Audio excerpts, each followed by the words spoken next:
Welcome to the channel. This is the Domino Effect, where we talk about how to build a solid, fundable foundation so you don't have to keep spinning in circles and you can actually get some true solutions. If you've already been to the bank, most businesses have 80% of businesses are actually getting denied by the bank. And while the banks still want to work with you, there's a big gap in between them wanting to issue the money and then businesses that actually qualify. So that's exactly why this channel was started, to be able to educate you, because as director of funding at GRA Money, GRA Capital, and then also the owner of the Domino Effect and Build a Business Method, which is our funding platform. The goal here is to get you better prepared so that when you sit down and you're getting ready to press that submit button, you're going to get the best approvals with the best terms for your situation. So if you find this information helpful, then do me a huge favor, hit that subscribe button so that I can continue to make more free courses and trainings just like this one. And don't forget to check out all the links in the descriptions. There's a checklist there to help you get started. There's also the Funding Killers playbook that really breaks down all the different type of funding products that are available to you, as well as the process and what lenders are looking for. So make sure you get on over there. And if you feel like you're ready to apply, well, then just head on over to the buildabusinessmethod.com, hit that apply button, and one of our advisors will reach out to you within 24 to 48 hours. So let's get into it, because I keep getting a lot of questions about revenue, cash flow. What is revenue-based funding? And for those of you that are newer to the channel, welcome. As founder of the Domino Effect, everything here is built around one idea. You cannot build from a broken foundation. Our program, through the Build a Business Method, connects small businesses and owners to multiple sources of funding, because a lender is not a one-size-fits-all situation. But I'm going to go ahead and share my screen for this, because before I get into it, I want to give you a real story. Our partners funded a nail salon out of Ohio. Business was looking for $40,000 in working capital, and they wanted to buy inventory. They wanted to hire staff. They wanted to strengthen their overall cash flow. So, interesting part about this business was that they had excellent credit, but the revenue was sort of fluctuating. Common for these types of businesses. Some months they're bringing in like 22,000.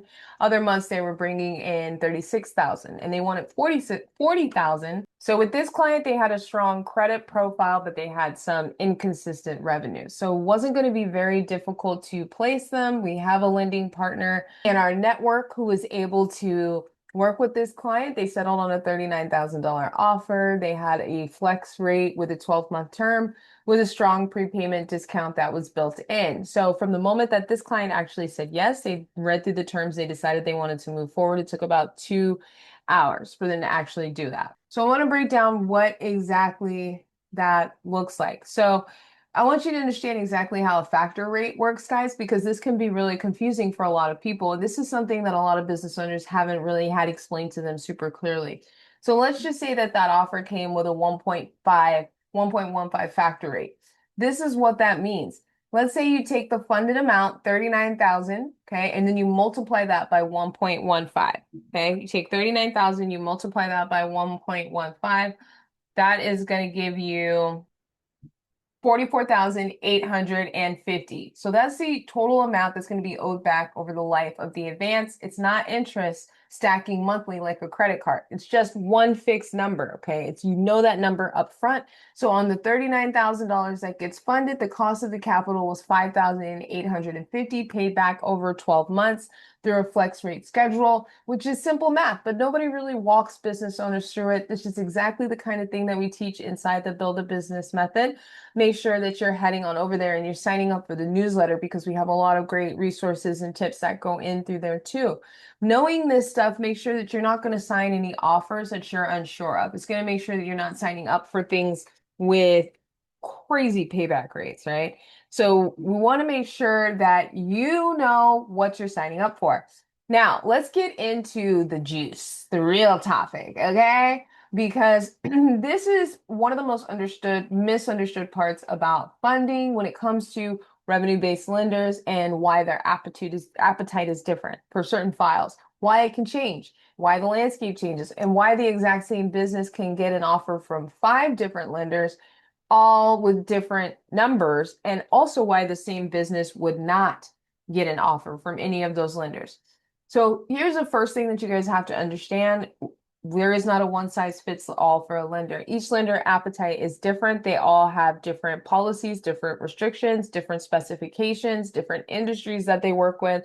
So that's what makes it really challenging when business owners try to do this on their own. They typically will end up with really high interest terms, or they start to stack because they don't have a plan of how to pay these off. What also is happening is people are applying with the wrong lender, and then you just stack denials. A business that gets declined by everyone today might get three competitive offers six months from now, right? Even if nothing changed about the business. So why does that happen? Well, every lender is going to manage their own portfolio, right? Like kind of like what we were just saying. They all have their own specifications that they cater to. They don't want all of their money necessarily just sitting in one industry.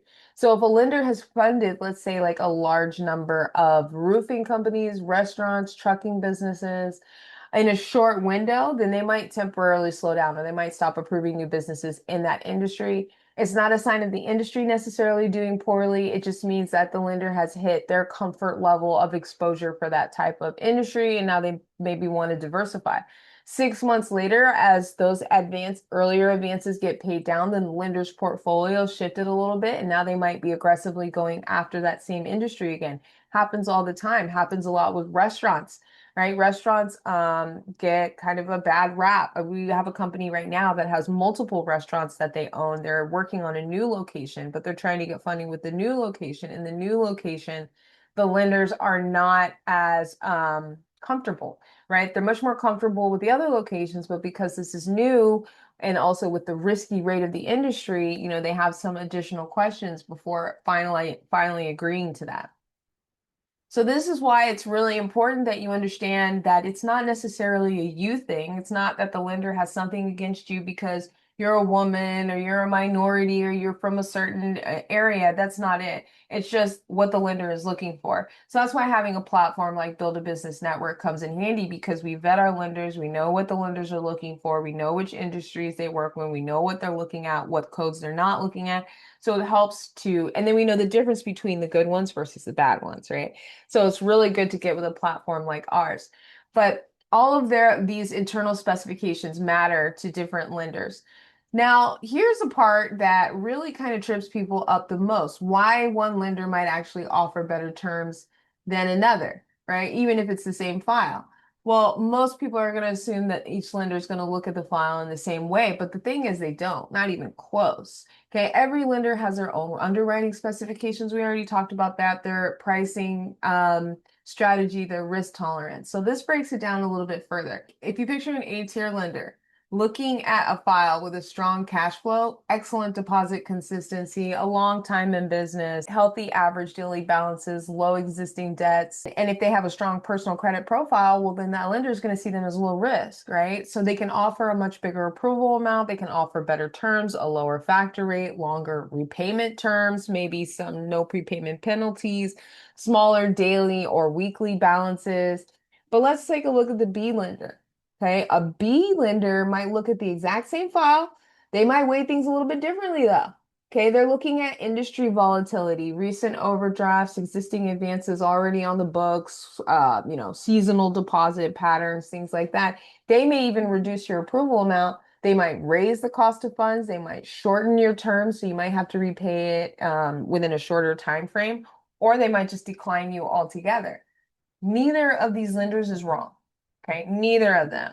They're just different. They both just have different risk tolerances, and they both price differently through their own lens. That difference, you guys, can be super massive in terms of what your next move is going to be. It's definitely not uncommon for an A-tier lender to approve someone for significantly more money at dramatically better terms than it is a B lender. A, B, C, D. I mean, we know that, right? A-tier lenders will typically offer you better terms, but B-tier lenders are taking on more risk, and the same thing for C and D. So that's why when you start to get to those lenders like C and D who are going to take, or even subprime lenders who take lower credit scores, you have a much higher interest rate. You may not have the best terms. So this is why sending your file to just one lender is going to leave money on the table. It might even cause you being frustrated with hitting a wall. You might even not know where to do after or where to go after you've gone to that first lender and they say no. Now it's kind of like, well, shit, where do I go now? That's the entire reason that the build a business model exists. It's built so multiple lenders can look at the same file. You can get the strongest offer that the market has for you right now. You don't have to keep throwing spaghetti at the wall. And I want to be super, super clear about something, guys. The highest offer isn't always necessarily the best. You don't even need to necessarily take the highest offer. We had a client that was asking for $40,000. They got approved for $100,000. You don't have to take the $100,000. You can take the 40. I was just watching this Mark Cuban thing where all the sharks were talking about how they all got scammed by this one dude. They all contributed like collectively. So it was like $1 million and the guy gave up 30% of his company.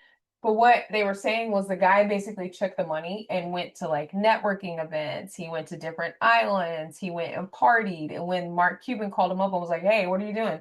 He's like, oh, I'm networking, dude. And then he spends all the money. So not only did he lose the business out of the business, they all lost their investment as well. So you don't need to take all of the money. Just take what you need. This is not free money. You're going to pay it back. Make sure that you have a plan put in place to actually get these funds repaid. So that's what you're going to get with the business build a business method. One file, multiple lenders, one decision made with real leverage. Now, here's the biggest difference. This is not algorithm based. Okay. You'll find that a lot with online lenders. Submit your application and then they spit out an approval or a denial. That's not necessarily the best situation either, because you don't know if some of those lenders are going to run a hard hit on your credit report. So we don't do any of that. It's all reviewed through our lending partners, manually underwritten, which really gives our team a way to creatively structure some different type of deals. And if you've been declining before somewhere, I want you to know, don't let that decline make you give up. You are not shut out of funding forever. It just means you've got to step back. You've got to fix a couple things on your application. You might have to fix some things in your financial statements. You might even have to take a step back and wait a month or two.